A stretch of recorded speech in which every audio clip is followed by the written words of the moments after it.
thanks for coming tonight. Very excited about the program we have in store. A couple of quick announcements before I turn it over to our guests today. First, you may have noticed we have new technology.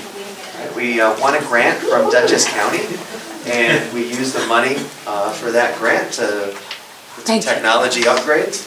And so one of the things here is this new screen is projector.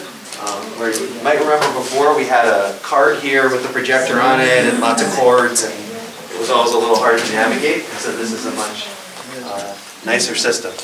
We also have, for those of you who have not paid your membership dues for 2023, a Square credit card reader now. And so if you want to pay for your membership dues by credit card at the meeting, since you're already here, you can now do that. And so we are now, as the Historical Society in a technological sense, kind of fully into the year of probably like 2006, which is exciting for us. As Historical Society goes, I think that's very important.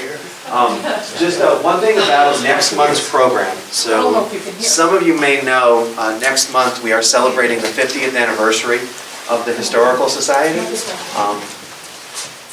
It's a little bit of a moving target, the 50th anniversary, but it's roughly, right, 50th anniversary of the Historical Society. Kind of depends how you start counting. First public meeting, first meeting to organize it, roughly 50 years in. And for that meeting, we hope to do a couple things. One, we want to have a conversation with David Greenwood, who probably everyone here knows, about some of the stuff that's happened over those 50 years and his involvement in it. But we also want to encourage people to really kind of share their own memories of Millbrook history and Historical Society. And so we're asking people, and we'll send this out in the mailing that you get leading up to the meeting, if you have some kind of artifact from Millbrook history, something that you want to bring in and show and talk about, and it's a little show and tell about it, I guess. I think I have a couple things at my house that I could bring in and people might be interested in seeing, and I'm guessing a bunch of people here have the same thing. And so it's going to be a fairly informal meeting. We'll have a conversation with David, we'll share some memories, we'll do a little show and tell. So please spread the word about that. That is March program. I don't remember the exact date. Third Thursday of March. Any questions about either of those things? Okay. Again, if anybody wants to be the first person to try the credit card reader, if they want to, I donated $1 just to see if it works, and it does. And on your phone, text "Give to Grace." Is that a real? That's the latest. Is that a real thing? No, I'm been here for 10 years. We're back in 1857. So just to briefly introduce our speakers tonight, we have Father Matt from across the street from Grace Church, right, the rector of Grace Church, and Brianne Vorst, who is the stained glass consultant who is involved in this project that we're going to hear so much about today. Father Matt had a shorter trip to get here, so we definitely appreciate you coming all the way to join us tonight. All right, so I'll turn it over to them. Excellent. So I'll be, thank you. Turn it over to Brianne, who has come indeed from the home of Springsteen, Freehold, New Jersey. Oh, wow. And, where she's personal friends. And Brianne works all over as a consultant, Liberty Consulting, in stained glass matters, and many of clients, including Woodlawn, and lots of other wonderful stories to tell about stained glass. We started wondering who to ask about this because our own Elliot Leslie, who is an esteemed historian of note and wrote Years of Grace, our own history, and an account of our windows, wasn't sure of the attribution of this window. So one of our members called up the Metropolitan Museum and their curator, who couldn't make the trip herself, but was the mentor of Brianne. Have I got that right? And conservator, yep. Yeah. And so that's how we got connected. And Brianne is a wonderful speaker. We've been able to hear her, even more wonderful technician on helping us figure out what to do with it. But without further ado, Brianne. Good evening, everyone. Thank you very much for coming. As Father Matt was saying, so I'm a stained glass conservator by trade. I have a master's specifically in stained glass conservation, and I did that over in England because there is no formal education for stained glass in this country, not at an undergraduate level, not at a graduate level. So it's definitely an underserved area in our art historical culture here. I came back from England. I worked for a private stained glass studio for a number of years, and then I ended up opening a consulting firm really because I thought the best way to impact change would be by writing policy, so by writing construction specifications and sort of forcing a more mindful, thoughtful approach to our heritage, which is really how it's undertaken in England and in the UK. So today, it's sort of a three-part discussion. I get a lot of questions about the technical aspects of stained glass, so the materials and sort of how they come together to make a window. So I'll just give a cursory, overview of that. And then a little bit of America's contribution to the stained glass history, and then of course some specifics about the conservation of the Grace window. So a big question, what is stained glass? So stained glass has existed, really the Romans had window glass, right? But the apex of stained glass is really the medieval period. And we know a lot about it from this text here that you see on the left, which is a 12th century monk who went around, Theophilus, and looked at glassmakers, painters, and metalworkers and recorded how they were making these things at that time. And it's so informational because it tells us how the medieval craftsmen were doing what they were doing. And really, we still make stained glass windows basically the same way today. So the trade did not change for about 1,000 years. Changed a little bit when it came to America around the Gilded Age period, which I'll tell you about. But it's really important because this text is really important because it told us what had happened and we're still doing it that way. So on the right, there's two examples for medieval windows from Canterbury Cathedral. I picked them they're famous windows, but I picked them kind of arbitrarily because they have some features that are very much a hallmark to medieval glass. So I don't want to say flat because it sounds negative, but kind of flat figures, seated. A lot of paint is making up the design here, and you have some bold primary colors. And this glass is something called antique glass, which I'll tell you about, which is transparent, translucent, you can see through it. So speaking of antique glass, you might also hear this as mouth-blown glass or hand-blown glass. What this means is that glass is made of three main ingredients, a former, a stabilizer, and a flux. That would be sand, soda, and lime by today's standards. Those ingredients are put into a forge. It is heated up until it's molten, which is obviously quite a high temperature. It is gathered on the blowpipe, which you can see by the gentleman on the left. The blowpipe is then blown into to create a kind of a globular shape on the edge of it that is turned upside down so gravity can help bring it down into a cylinder. That cylinder is placed on a table, it is cut, it is opened. This looks so nice and neat and linear, but in reality this is not so easy. It has to go back and forth into the kiln to heat it up, to keep it hot in order to make this process happen. This process, as you can see on the lower half of the slide, creates glass that is not perfect. So the way the bottom left, is reflecting light, you can see that that is due to the inherent surface, the lack of perfection on the surface of the glass. It reflects light in a really interesting way. So in the center, you're seeing roundels or crowns, which are another mouth-blown glass method, which is being illustrated by the little guys there in the antiquarian drawing on the right. So the center, the circle in the center you're seeing is where the blowpipe touched the glass. So this is a kind of a hallmark of antique glass. So it didn't take long for us to start inherently coloring glass. So metal oxides can be added to create color. So if you add iron, it's going to yield green. I'm telling you this because when people say stained glass, they assume that something is added to the glass to stain it, much like wood stain would add wood. In certain cases it is, but a lot of glass is inherently colored all the way through. So I just want to make that clear to you. Also, the mouth-blown glass process takes long, it's kind of cumbersome, there's a lot going on there. So it didn't take long to get to the industrial age where we really stepped up production, and instead of blowing the glass, the molten glass was placed on an iron roller, you can see on the top left, and then, or an iron table rather, and then forced through rollers to create large sheets of glass. So of course this was done quicker and more cheaply ultimately than mouth-blown glass. What it also meant is that eventually the rollers themselves were textured, so there was any number of colors and textures. A lot of these were proprietary. So over times, as these firms came in and out, sometimes those special textures became lost. So now as a conservator, it's a particular challenge on occasion to match some of these more obscure textures. I like the image on the right. This is an Australian stained glass firm. I found this picture on the internet from a museum and was like really into it. They actually leaded their samples together to show clients so they could bring it to them in their churches and hold it up to the light and see how this actual sunlight went through. And then you have the more traditional catalog method down in the lower left, which you could also buy glass from. So glass is the main component, right, of a stained glass window, but then we have the most very important part of the metal matrix.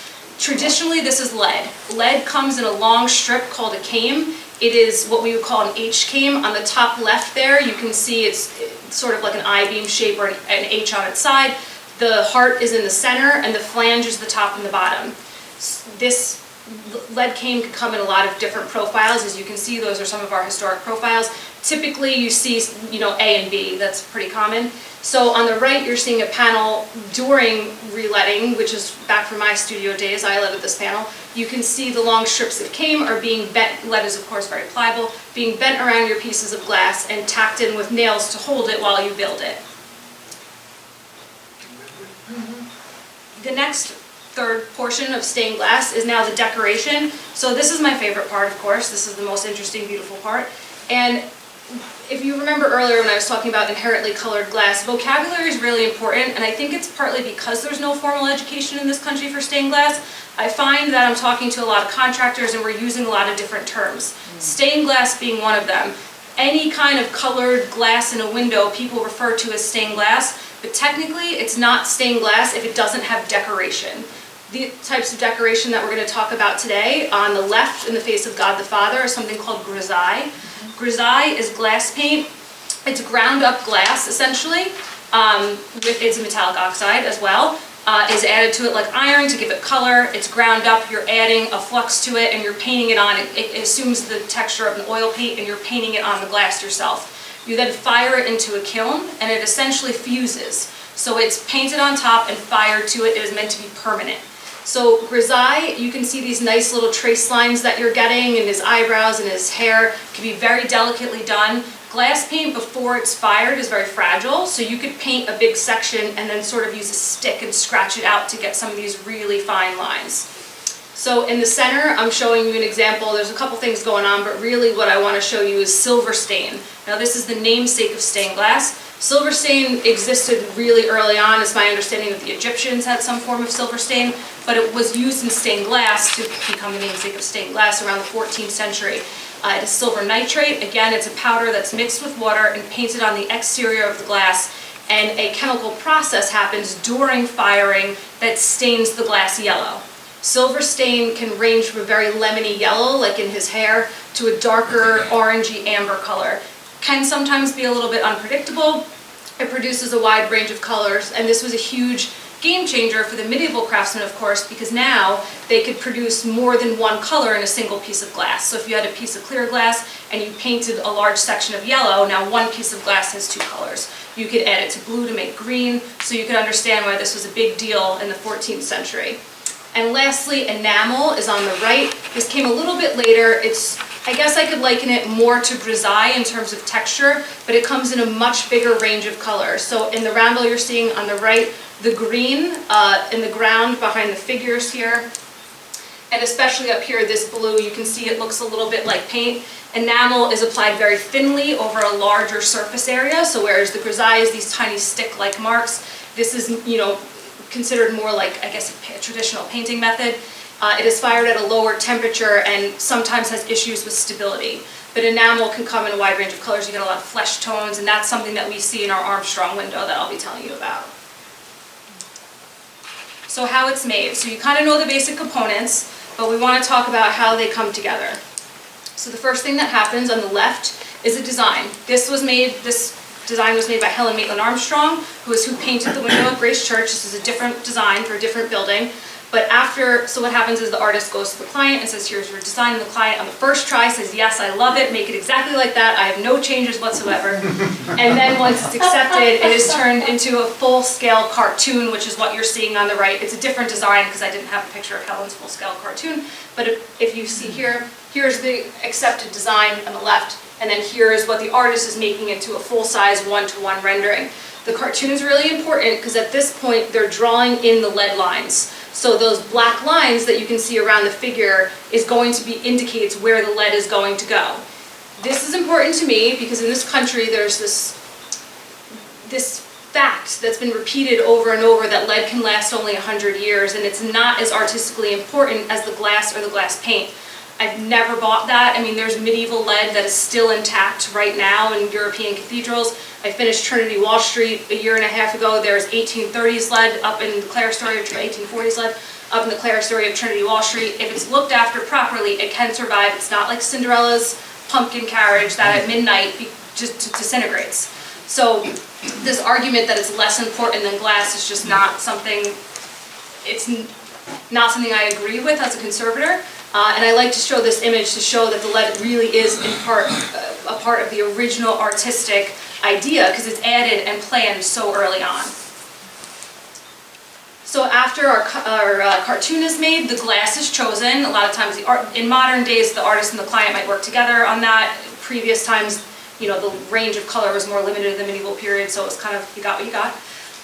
And once that's all decided, that cartoon is reduced into something called a cut line, which is essentially a pattern, which is what you're seeing on the right. All the little pieces are numbered, so you know which one corresponds to what, and you create little tiny patterns of which you use to cut your glass on, which is what you're going to see here. Today we use a diamond wheeled glass cutter, and you can see the person on the right very carefully cutting out their pattern shape. You have to be exactly right. If you cut every piece a little bit too big, your window is going to grow and grow and grow, and then it's not going to fit in the hole, and you're going to embarrass yourself. So you need to make sure that it's cut exactly right. The medieval craftsmen used hot iron heated in a forge on glass to score it, and then shocked it with cold water to make it break. You can imagine how difficult that would be to get the pieces the size and the shape that you need it to be. I did it in graduate school. They made us try it. It was a total nightmare. The diamond wheeled glass cutter is a much better way of doing things. Much more efficient and cost effective. So on the left, you can see all the pieces are now cut out. They fit so well together because they were cut so perfectly. Now it comes time for painting if that's part of the process. On the right, you see the artist painting the head of this figure right here. And this is sort of an arduous process. It can go many times in the kiln with multiple firings to get what it is that you need. As a conservator, I have, basic glass painting skills to infill something historic that might be missing. True stained glass artists that you still see working today have an incredible understanding of what they need to fire, at what temperature, how many times before the glass will break in this very long process to create something as they intended it to be from the outset. So it's a very tricky thing in my opinion, and I can't give them enough credit. So on the picture, on the left-hand picture is the giant kiln where everything has been fired. Once it comes out, it is now ready to be lead, or put the matrix together, the metal matrix. In this case, it's lead on the right, and again, you can see the lead sort of swirling around the pieces that they need to be during the assembly process. There's me on the left, proof that I can do this. A lot of people think I'm a consultant and I can't do it, but there's the proof. So I'm letting my window, once it's all together, you solder the joints together on both sides, and then that creates a basket that holds everything together. You apply a waterproofing putty, which is a linseed oil based product. You smoosh it, for lack of a better term, underneath all of the lead cames, and that is what keeps the window from leaking. Linseed oil, kind of has an oily residue, so in order to absorb that, you can either use chalk or sawdust, as you're seeing in the right, and you just really buff it out to make sure that it's not greasy by the time it's done. Stained glass, you see a large stained glass window most of the time. It is smaller panels, as you can see in the right, that make up the larger lancet when it's all together. And a couple of different ways to install it. Typically in this country we see a wood frame, so this is stained glass in a wood frame is similar to how if you have double hung windows in your house the glazing is placed. There's a wood rabbet that the panel is set into, and then there's putty that covers the nails that keep it in place. Or you can have a stone setting, which is what you see on the right. A stone setting is ultimately a pocket, so one side of the groove is deeper than the other, so when you put the big panel in, you find the deeper side, and that gives you room to install it on the other side. An important part of this are support bars. There's metal, steel, could be copper or bronze, support bars that also go into the framework that attach to the window to carry the weight. The support bars are really the unsung heroes of stained glass because you don't even really notice them, but they're what is keeping it up and intact for all of these centuries. So now we're finally getting to the Americans. So although this quote is a little bit funny, innovation is taking two things that exist and putting them together in a new way. The co-founder of MTV said this, which is exactly right. It also really speaks to the American impact of stained glass history.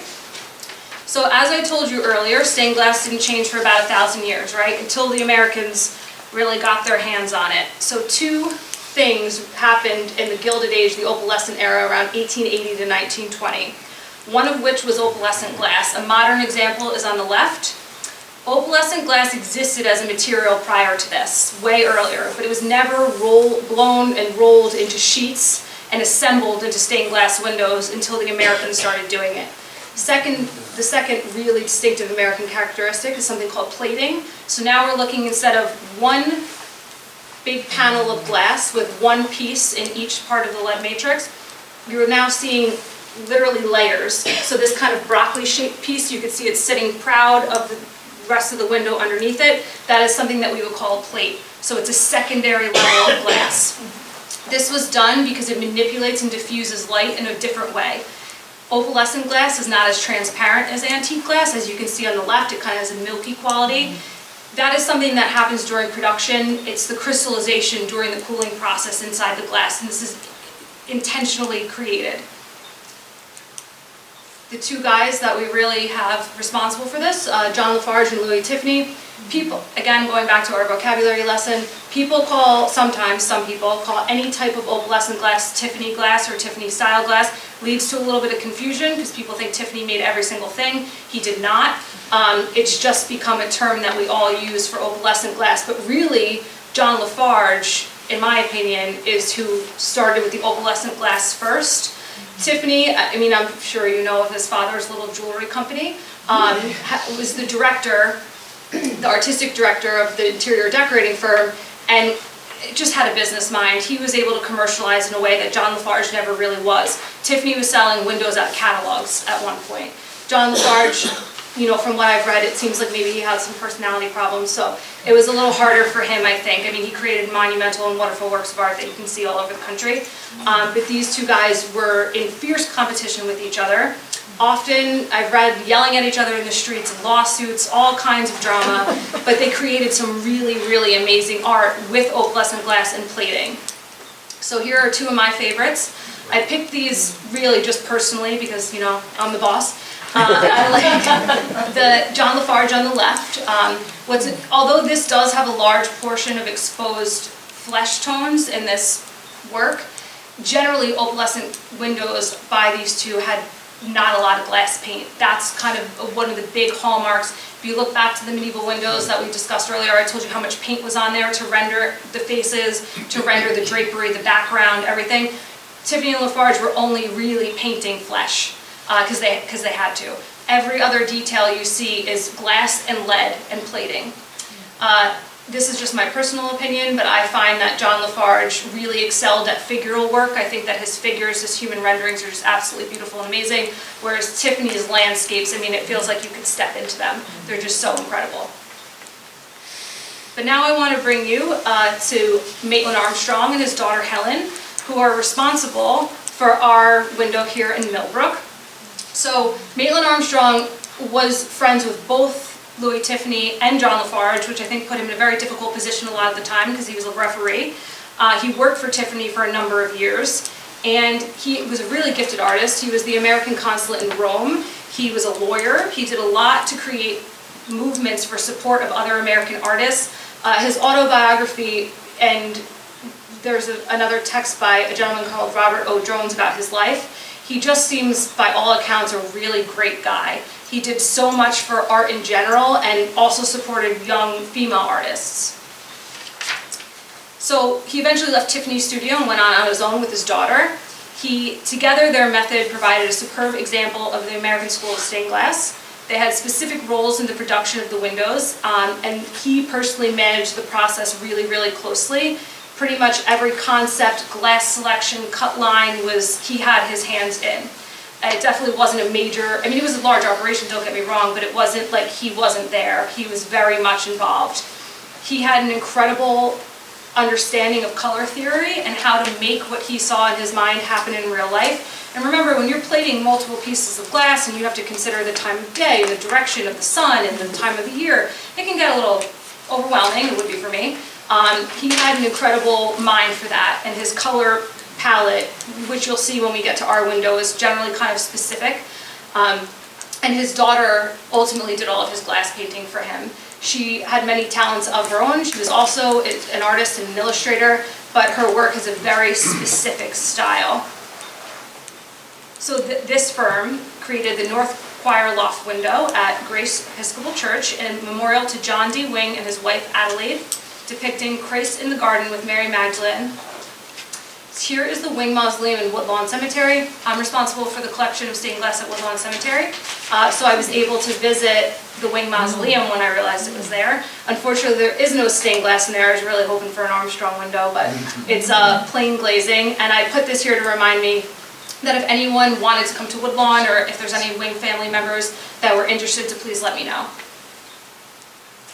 So Christ in the Garden with Mary Magdalene is a pretty done theme. We've seen this a lot over the years, but if you look at all of these, there's a very similar, it's called a brand, right? Christ is standing and Mary Magdalene is on her knees, and they are not touching. Every example from the early 13th century up to John Lafarge there on the right is the same formulaic layout.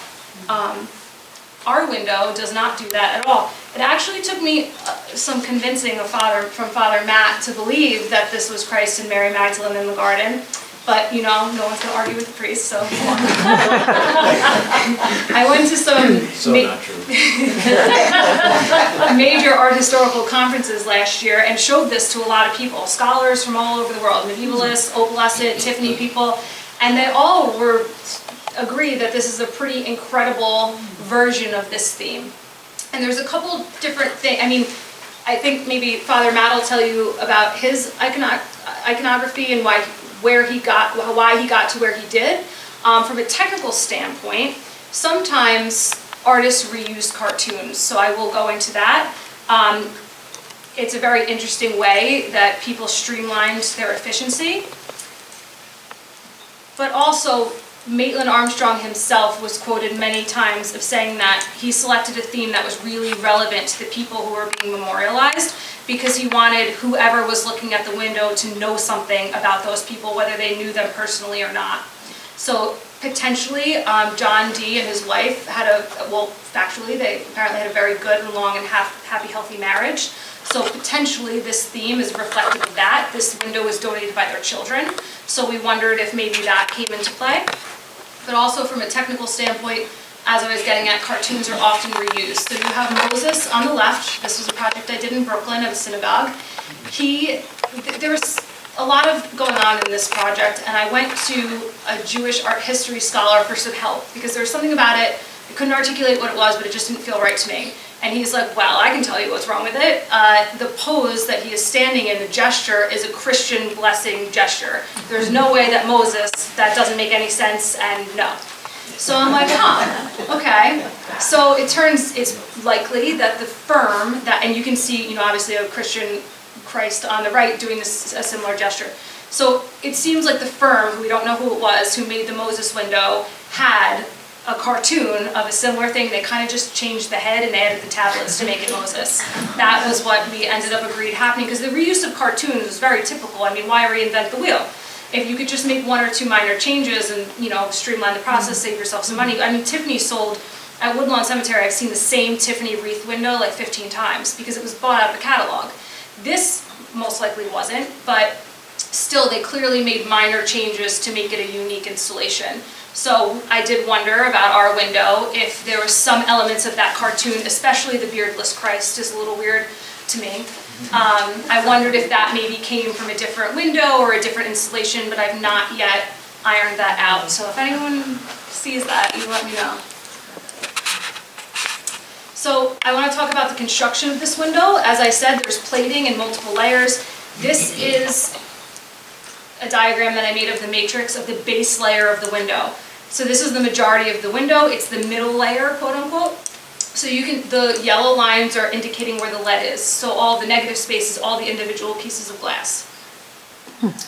So this is a detail you can see on the left, part of that diagram, and on the right, what it looks like in actuality. So you can see all the little tiny pieces of glass.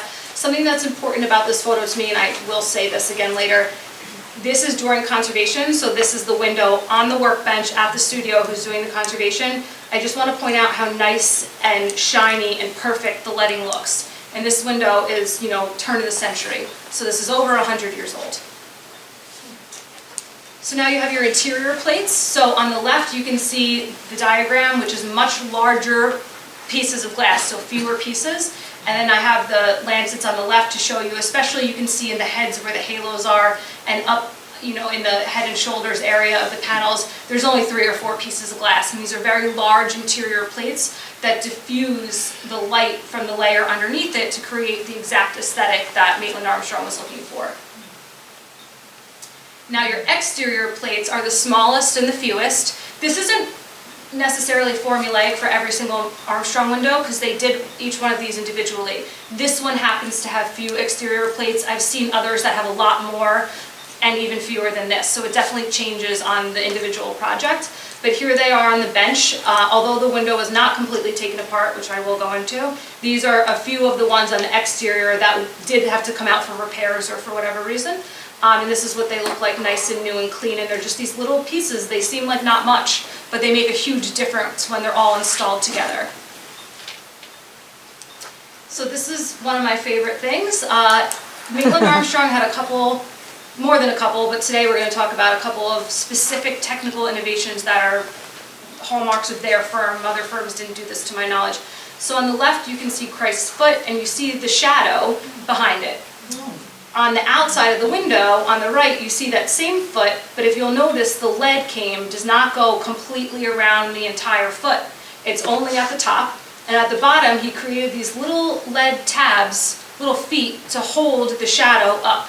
This is extremely unconventional and unusual, and he did this because if you look at it in transmitted light on the left, the shadow really fades away gently, whereas if you would have put lead all the way around, it would have been a much harsher line.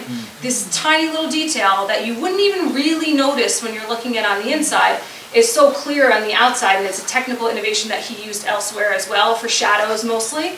I put this in here because if this window was completely taken apart and re-leaded and overly restored, I don't know that this detail would have survived. So this little tiny thing is so small, but so important not only to the history of Maitland Armstrong and his firm, but to this window specifically. And I wanted a couple of close-up of Helen's paintings. The faces that she painted are just so incredible. There's so much stick work done and brushwork here. I can only assume it was multiple firings. It's incredible, and all of her work has the same kind of whimsical, very gentle approach. I read that one of the early World's Fairs, Maitland Armstrong had presented some work, and the critics said that it was fabulous, it was wonderful. The only thing that they didn't like was that they thought that the glass painting was like not as good as it could be, and it seems like from that point Helen did all the painting moving forward.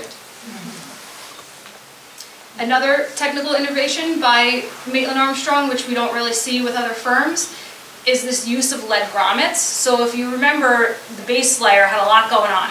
We have to support these things, as I told you about, the bars are so important to carry the weight of the window.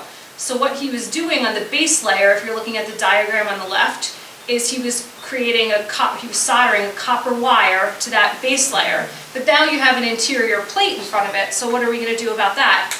He put a lead grommet through the lead came so he could slide the wire through it and attach to the bar. So he created a space, a hole essentially, for the window to be tied to the bar. And it's so simple. I mean, grommets are, you know, something we see all the time. It's so simple, but just absolutely genius. And this is something that they did over and over again. We had to replace some of the lead grommets because they were degraded, and the studio who's doing the conservation, there's an example of their work, and he set it up so I could show you all what that looks like as well. So conservation, degradation and conservation. So this window is in really good condition. It was in good condition when we got it. It needed some maintenance and some work, but I see a lot of windows that have been neglected for a long time. This window is in the good condition that it was, or the fair condition that it was, is because the building has been taken care of. You know, roof leaks were dealt with if there were any. You know, there's people there loving it. A lot of times that's not the case. Sometimes buildings just aren't able to, or they become vacant, and these windows sort of just sit and degrade on their own. Our biggest issue, kind of ironically, is water, moisture. Although windows are functional objects meant to keep the cold and the water out, it's water which is what degrades these materials. So on the left, these are not from our window, but the left is a Tiffany window where you can see these little tiny pock marks in the glass. The glass was chemically unstable, so it's been exposed to water for a really long time, and now it's corroding. So medieval glass, the chemical formula, to be fair, I mean, they didn't have the science behind them that we have today. The chemical formula was a little bit off, we'll say. So a lot of times it is impacted by environmental factors and water, and a lot of strange phenomenons happen to medieval glass that we don't see as much here. Louis Tiffany, John Lafarge, and to some extent Armstrong made their own glass. So we do see some of those medieval issues in Tiffany glass because it's chemically unstable. The formula is not right. Whether they knew that or not, I don't know. I think even if they did know it, I don't think they would have sacrificed the aesthetic they were looking for the fundamental science, because they were artists primarily. But sometimes unfortunate things happen to it, like the corrosion you see on the left.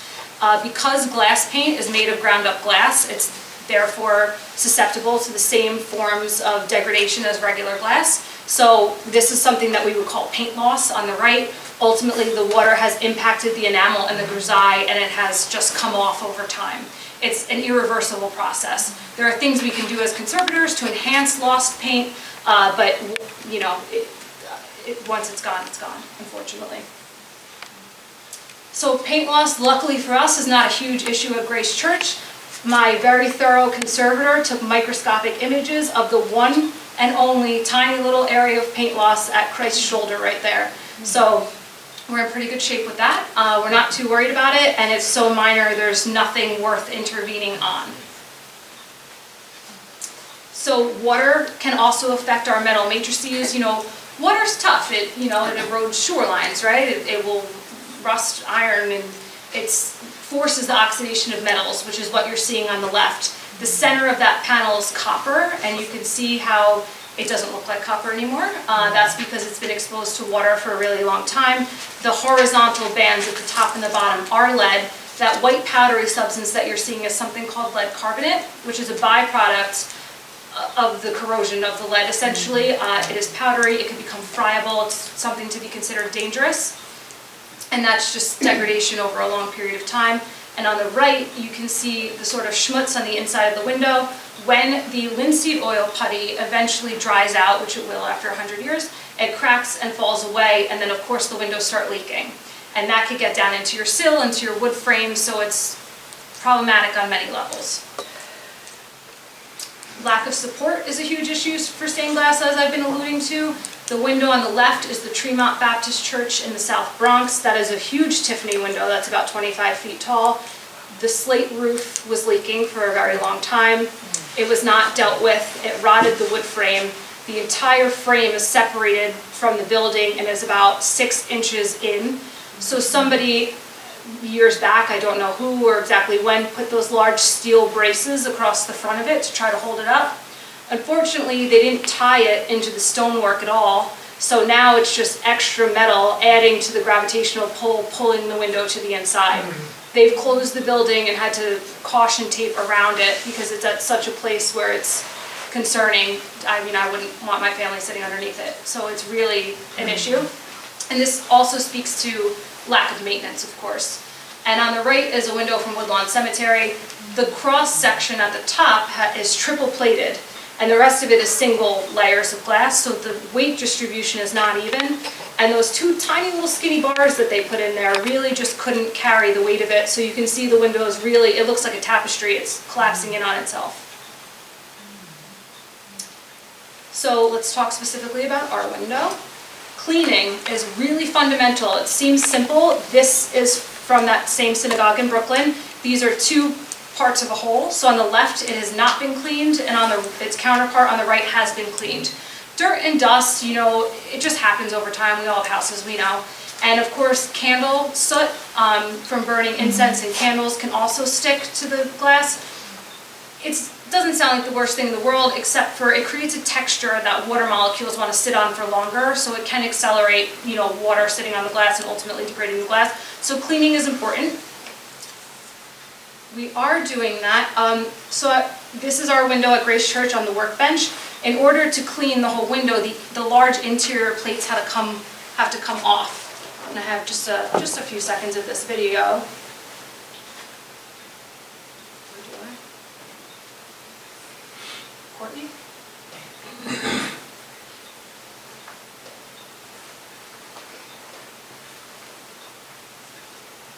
Okay. All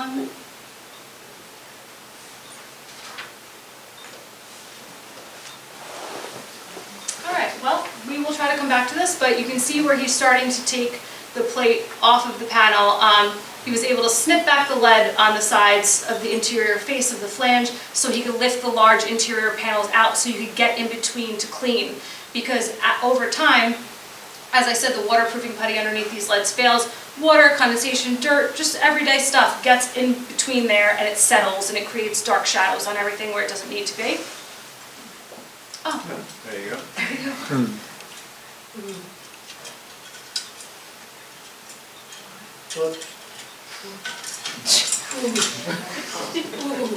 So gentle. And he had to do this for, you know, the entire window very carefully while preserving most of the lead matrix and keeping it reusable. Because if you haven't gotten it yet, I'm kind of nuts about preserving the lead. So, and he went over this super carefully. And this is a special surprise. Father Matt, my client, is hearing about this the first time in public. We found, when the plates were removed, Helen's signature, which is right at the shoulder of Christ. You can see that small area of paint loss that I pointed out earlier. You could just make out Helen and then the end of the Armstrong at the end. This is not something that we obviously knew was there, so it was very exciting. It's also a little unusual to sign in the middle of the window. Typically you see it kind of at the lower right. So I don't know if that's something that she always does. I will keep looking. But it really was a pretty big moment when we found that, yeah. Wow. So here is the cleaning. Yeah. So this is the cleaning process. It's literally done with a Q-tip, with a cotton swab. He's using acetone and water here to get rid of some of the dirt that has become trapped in the plates. Very careful to avoid the painted surfaces. The parts that we test everything under a microscope to see how fragile it is or not fragile. Where it could be cleaned, it was just done with a soft bristle brush. There was no solvent added at all, and no, rubbing motion, very gentle. But this is sort of satisfying to watch. I mean, you can imagine how long it took him to do the entire thing. But it'll make such a difference when light is coming through it and it's clean once again.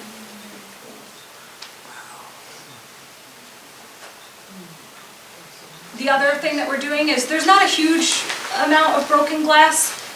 Because our conservator is not taking the window apart, he has to do this in place, so the photos don't really illustrate what it is. So I've chosen another piece from Trinity Wall Street. On the left, you have two pieces of broken border glass you can clearly see. And we were able to essentially glue them. In the industry, we would call it bonding or edge bonding. Gluing them back together with a very high yield grade epoxy resin called Hextol. It has the same refractive index as glass, so you really can't see the lines once it's all back together. It's a really incredible thing. So the limited amount of broken glass in the Grace window will be glued back together safely in the matrix. So we don't have to replace anything, which is the point. As a conservator, we want to keep all of the existing and original materials by as much means as it takes, really. In cases of paint loss, So on the left, you see the window before, and on the right, you see the window after. This is a little bit of an unfair image just because it was taken at 2 different times of day. So on the right, it seems a lot more vibrant. That's just from the sunlight, unfortunately. But this paint, this lost paint, was restored by a product called Gold Size, which is essentially an exterior sign painter's product. You apply it to the exterior side of the glass, it's clear. You mix it with glass paint that matches the missing paint. This is 100% reversible. It poses no threat to the glass or the existing glass paint at all, and it helps enhance what is missing. You know, there's a limit as a conservator. There's a couple, you can see at the passion flowers at the top, there's some of this that we didn't do because you can really get carried away, and then it starts to look a lot different than it was originally intended. So we just did the ray of sun and Christ's hair and face to illustrate really what's important. And you can see on the left border, about halfway down, you know, it's 11 o'clock above his hands, there was a missing broken piece of glass that we were able to put back in. At Grace, just to be clear, we don't actually need to do this at Grace because there's such limited paint loss, but I just wanted to show you that A, it's possible, and B, that if it is going to be done, it should be in a reversible way. Science is always going to change and get better, and the next me in 50 years is probably going to have something better. So if I take out the head of Christ now, it's gone forever. So we would rather do something reversible. Now, what you're looking at here is at the bottom of this window that you see these 3 horizontal lines. Those are what we would call interior venting. Ultimately, we modified the frame to get some airflow in the window, and this is something we are doing a version of at Grace Church. If you keep both sides of the stained glass relatively the same temperature, then condensation is not going to form on it. And this has an exterior glazing, laminated glass on the outside, a protective glazing that is now the weather barrier. So this window is nice and warm and dry, and it's the same temperature on both sides, so it will not get the effects of condensation on it.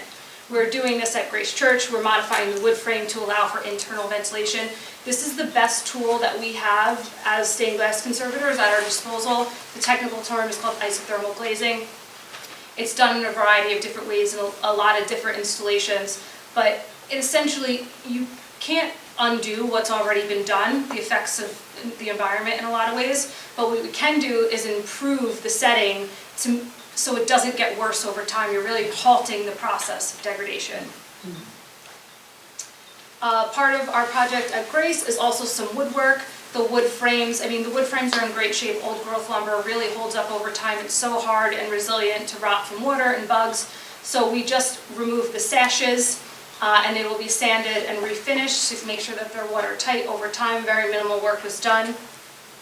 And a very important part is that this is actually what was driving the original project. We're flipping, because this window cannot be viewed from the inside of the building, it's behind the organ, we are flipping it 180 degrees so it will be able to be reviewed from the exterior of the building. So that meant that we did have to rework the sashes to make sure they fit.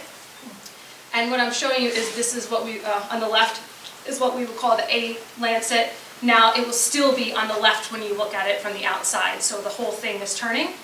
And it's going to be backlit so it can be enjoyed from the exterior in the evenings. This is ultimately, or initially, why you had reached out to figure out how to do this, what the best way was, and to get a second opinion on the stained glass.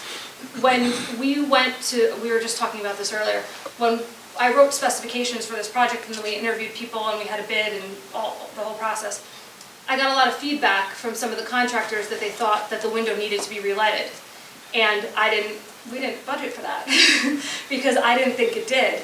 And when Roberto, the winning conservator, got it on the bench and he unveiled those very good condition lead matrices in the middle of the panel, it was really validating because that lead does hold up over time and we were able to preserve it here and not lose so much of the integrity that was originally created by Helen Maitland Armstrong and her father.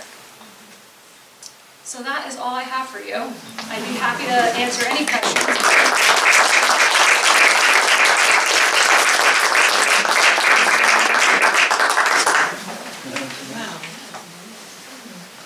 Got all that? I think you can see why we trust her judgment on the technical aspects. Can you get that back to the original, like the big picture of the window itself? There you go. Well, maybe without the NIS.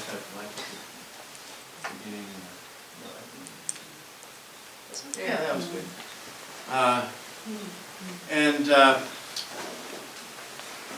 I'm not sure, this is the Historical Society, so you all know about John Dee and Adelaide Wing, or do you want to hear a little bit about them?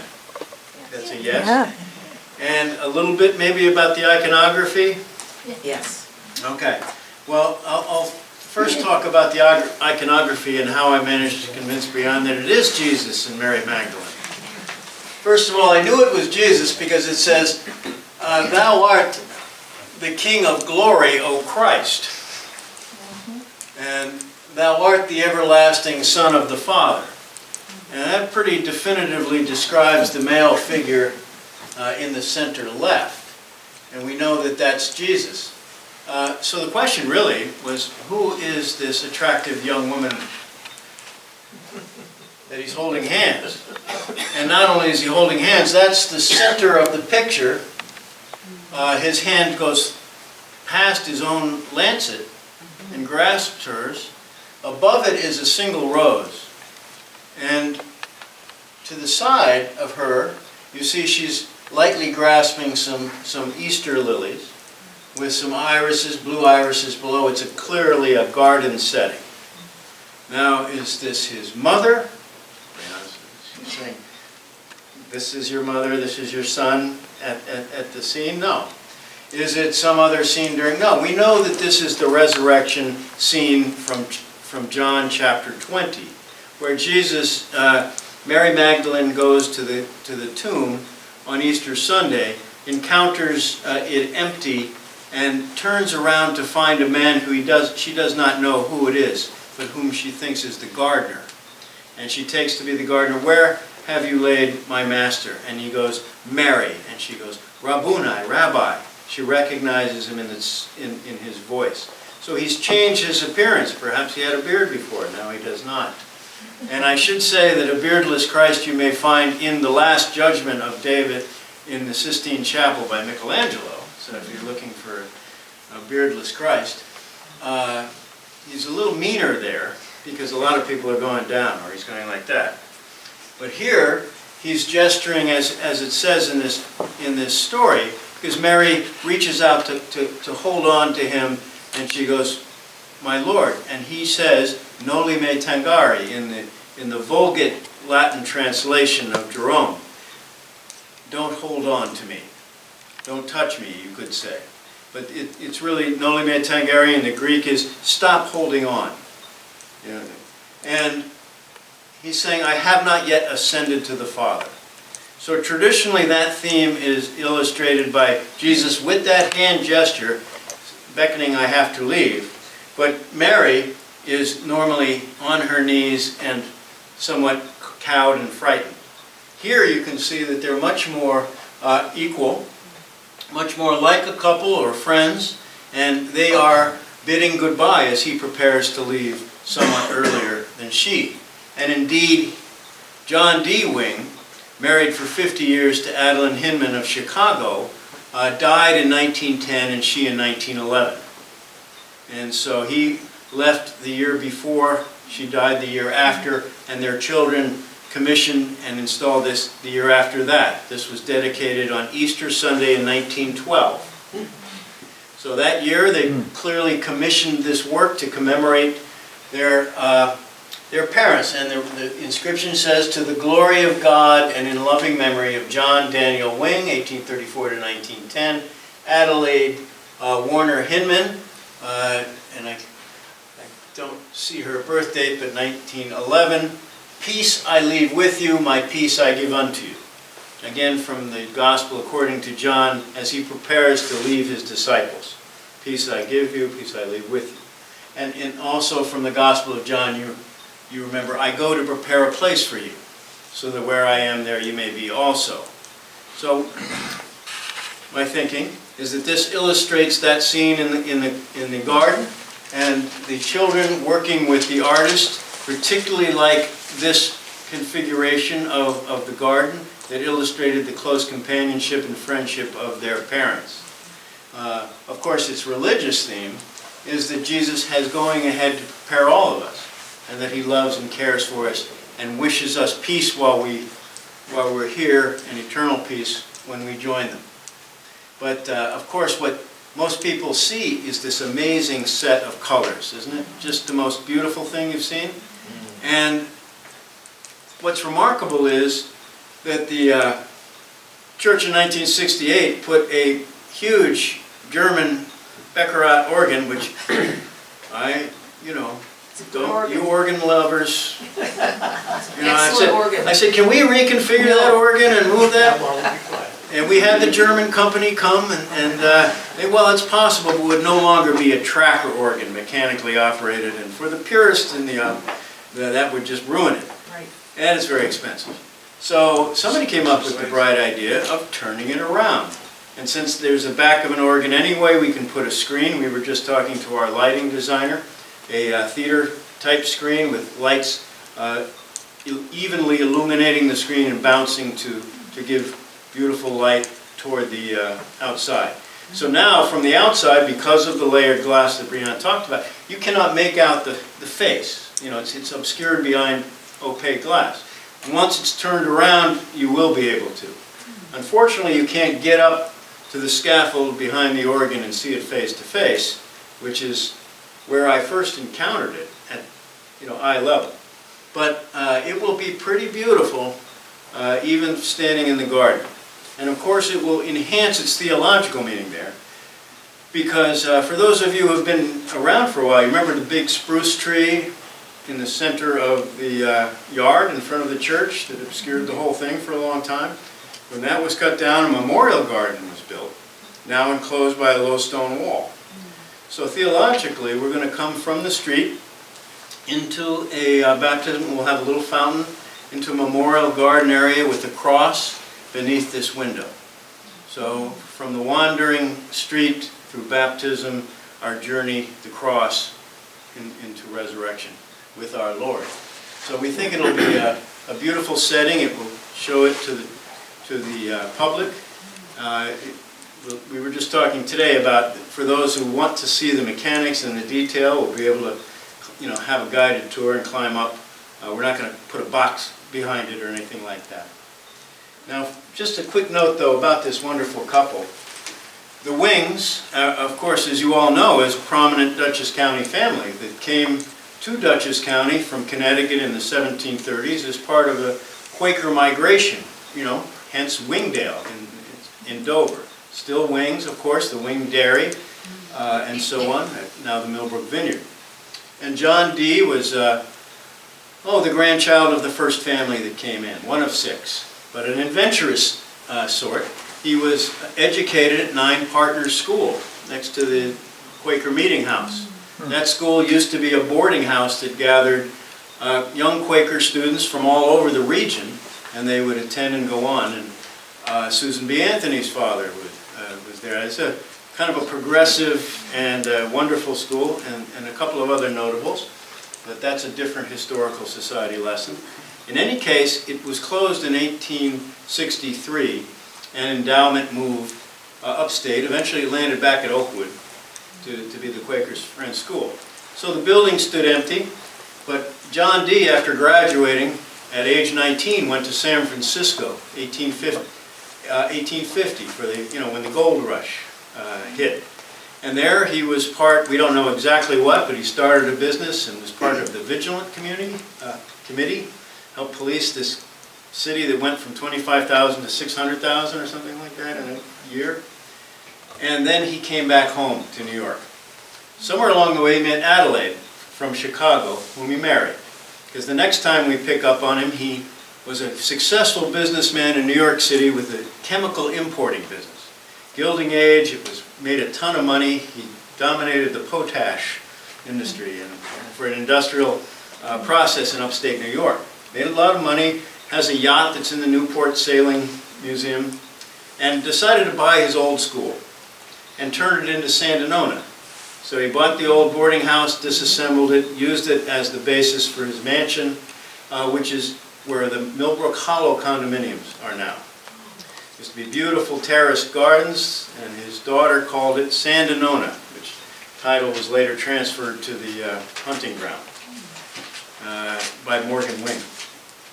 But John Dee loved that place as a gentleman farmer. He was very successful not only as a businessman in New York, but breeded Jersey cows, became president of the Agricultural Society, and was an influential citizen. And a member, I guess he married the right girl now, of the Episcopal Church. Because as Eliot has written so eloquently in Years of Grace, the first Episcopal Church was built in 1867 before there was a Millbrook. Back when it was Hart's Village and Mabbittsville and so on. And so it was built kind of where Safari Drive was now. And in 1867, but it burned down in 1870. And Eliot knows the whole story about the disgruntled fellow boarder with the rector, but it was not an accident. But as Eliot said, it was a fortuitous accident because Millbrook was laid out on the old farm, and the second Grace Church was built in 1870, down where the parking lot near the DMV is now. And it was later became the Grange after John Dee Wing gave some of the property that he had bought, and having gone back and forth to England, was love of English architecture and church, said we need something a little more, bespoke. And so he donated the property and gave most of the money to build the current 1901 Grace Church. Now he was living in New York City down in the Greenwich Village area, where nearby was Abner Hadel, a young architect out of Louisiana by way of Beaux-Arts education in France, and was sort of a popular architect among those who building the Gilded Age stuff. But he was hired, and he also was a close neighbor with Maitland Armstrong. Maitland grew up across the river in Newburgh. His family owned a big farm. His father didn't want him to become an artist, so he made him be a lawyer, and he was consul to the Vatican, and then when it unified it into Italy, helped plan the first American exhibit of the World Fair in Paris, the World's Exposition. And he got to know, he set up the art exhibit, knew all the artists. When he came back, he started working with Tiffany. I'm going to go into art, started his own company, and you've heard the story there. But he was a local guy who knew from New York City and also entertained Stanford White and all the rest of that crowd up at his place. It's a pretty tight circle of these folks. And it's a really wonderful history. So, John Dee Wing knew them, they came up, and so when he died, it was a natural choice to put that window. He had already done a couple of windows. The rose window in Grace Church, if you walk in the doors by the baptismal font, is a Maitland Armstrong. So is a later window, St. Michael and St. Martin, with the sword and the cloak. So we have a number of wonderful examples of Maitland Armstrong, but this by far is well, the rose window is beautiful. And this is a masterpiece. And with that, I'll only say that there's copies of the article that we wrote here. It concludes with a pitch for money. Because it says, all of this is not cheap, everything you heard. Now we managed to raise a pretty good chunk of it, but we're still a little short. So if you have 5,000, you get your name on the plaque. So just saying, you'll be there up with Maitland Armstrong and the rest forever. But if you can give just a little, that helps too. But please feel free to take the article. We also have beautiful, just if you want the image, a pack of 10 is 30, but we're selling them today, and today only, for $3 a piece. So if you really want to take, these are just gorgeous. And we didn't have a picture of this. Brianne because you're only 20 inches in that, close. So Brianne managed to take a number of individual pictures and Photoshop them together to give you this image that we have here. So I just love this thing. I just think it's wonderful. And so you're welcome to that. And that's all I have to say. So thank you. Great.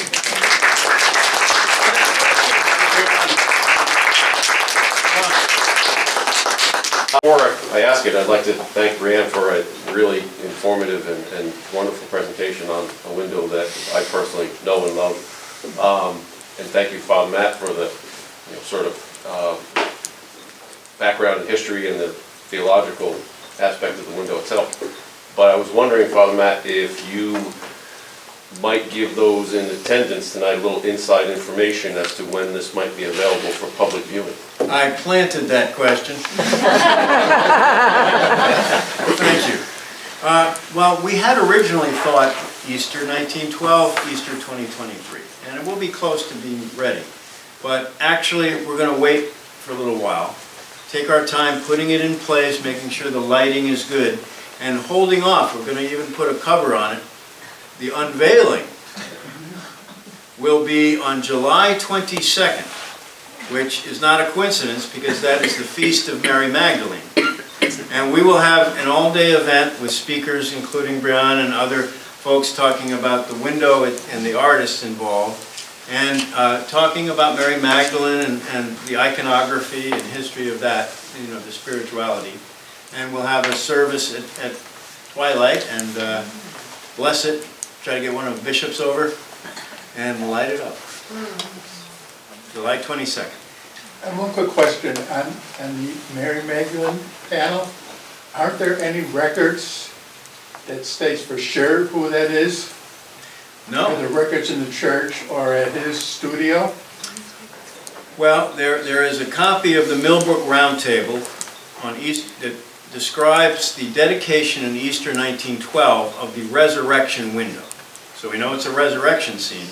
Unfortunately, and you would think that the vestry notes of the time would point out that they've accepted a gift from Maitland Armstrong, and I've looked through that thing, and you know what? It turns out the Women's Guild was meeting that week, and they discussed this and that, but they didn't write anything about that. It's incredible. So we don't have much documentation.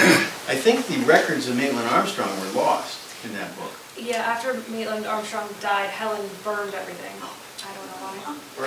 Burned. The invoices, cleared up the paperwork. So we don't have, in fact, Maitland Armstrong is not as well known as Tiffany and Lavarge, not because of the artistry. It's because the work has not been cataloged really well, because these records were lost. So there's a gentleman who is actually a mathematician in Cambridge, who is compiling a census, an account of all of the known pieces, and so we hope he can make it. You have my book on Maitland. And then I have the book. Yeah, where is it? I bought it individually. I have your book? Yeah. Oh. Yeah. And we have, and Robert O. Jones from Florida is the author, and I have a book. You can find that too. But that's the only monograph I've seen, and we wish we knew more. In fact, we hope this helps spark a little bit of interest in the figure of Maitland Armstrong and his daughter, who was a well-known artist, and her sister, by the way, book illustrators of the time. Librarian, take note. Helen Armstrong did a lot of book covers in that time. They're buried down in Marlboro. They're buried in Marlboro. That was their church. And their church in New York City was Church of the Ascension. Ascension. And so we have wonderful examples. And I'm pretty positive that St. George's in Newburgh has a couple, 3 or 4 of them, because they have faces, and we were talking about how the faces betray the artist, are very similar. So how much does it weigh, and what was the process for removing it? Ooh, how much does it weigh? Probably, so it's set in a traditional wood sash method, so like a double hung window. The stained glass panels are in a wood sash that is then set in a wood frame. So we took them out in the sashes because it was all together and it just seemed like the safest, most sensible thing to do. Each sash containing, each lancet, I would say maybe 100, 115 pounds, I would say. Each. Oh, each. Yeah, but they are compact because they're in a sash, so at least handling wise, it's not horrible. How would you like to handle these things? That's a job No. for the brave. And you're up there too. I mean, you have to get up on a scaffold and lower it down. I'm glad I was gone during that. Yeah, right after we started the project, he's like, I'm going to Asia. I was like, Little sabbatical trip. yeah, for 3 months he left me. Carte blanche. Brianne, to that point or question. I was really surprised when I arrived and the window was removed. I expected it, or I just thought it would be one large, single piece. And when I did get there, I realized, and when I saw them stored behind the organ, they were very narrow, individual panels. Is that something typical of an Armstrong design? Is it common, uncommon? Yeah, so the best way to describe it is the older the window, the more sections, typically. So these are actually not, they split here, so this is all one giant panel, and then the top is one. So usually we see them broken up a little bit more, but they have to go together in pieces because there's no way to, if it's 6 feet tall, if you bend it, it's gonna break, even when it's brand new. So they were always put together in individual sections. It's about 8 feet tall, this part. Yeah, in the center. And it's about 14, something, I forget exactly, 12 feet wide. Yeah. So the squares stack on top of each other and they tie to the bars, those horizontal bars. And that's typical, even stone set windows, other wood frame windows, they had to go in sections because, I mean, think about transporting these things back in the day, they had to be smaller, more manageable pieces. It's also safer for the window, so just for a longevity standpoint. So each section has a wood frame, and they're sealed? How are they, is there a channel they lock together, or? So the sashes, which is one large lancet, right, sits into the rabbet of the wood frame, and there's some putty in there, and then there's a quarter round, which is nailed in. And there's a glass on the outside now to protect the secondary glazing layer, and when it's reinstalled, it will be getting new protective glazing as well, and the point of that is to keep it nice and dry for the future, so hopefully we don't need to conserve this for a very, very, very long time. What do you use for that glazing, that outside glazing? Is it glass? Laminated glass is the preferred. Some clients want tempered. In a really sad comment, a lot of times now I get asked for like bulletproof and blast-proof glasses, especially for synagogues, which is just very sad. But yeah, laminated glass is generally preferred. If it breaks, it'll stay intact because of that plastic interlayer. So it cracks, but it won't shatter the way like a windshield does. So then you just have to replace that one section if that ever should happen. So and it provides, you never know when somebody with a lawnmower or a weed whacker accidentally kicks a rock up, it happens. So it provides a little extra protection for the work of art. And it allows us to internally vent it as well. So now it's not the weather barrier anymore. How, some of the huge glass windows and the cathedrals in Europe, those could be 500, 600, 700 years old. You look at some of them and they look like they're just put in last week. How do they stay in such good shape for 700 years? Well, a lot of them, I don't know exactly which one you're talking about, but a lot of them have been conserved. So especially, the pendulum always swings the other way, right? There was a time where everybody wanted to replace all the lead. They were like, the lead, it's getting old, we have to replace it. This is general maintenance. It's like painting your house, you have to replace the lead. At some point, people realize that's not the best plan because now you're taking away an original material that is inherent to the design, to the artistry. Some of the lead work, especially with Armstrong and Tiffany, is really intricate. It's something that people who don't do this every day anymore would have a really hard time reproducing, and I don't really want them to try because we have the original. So some of the medieval cathedrals have been redone. It happens, Other times they brought early on in England, they started their isothermal glazing process pretty early.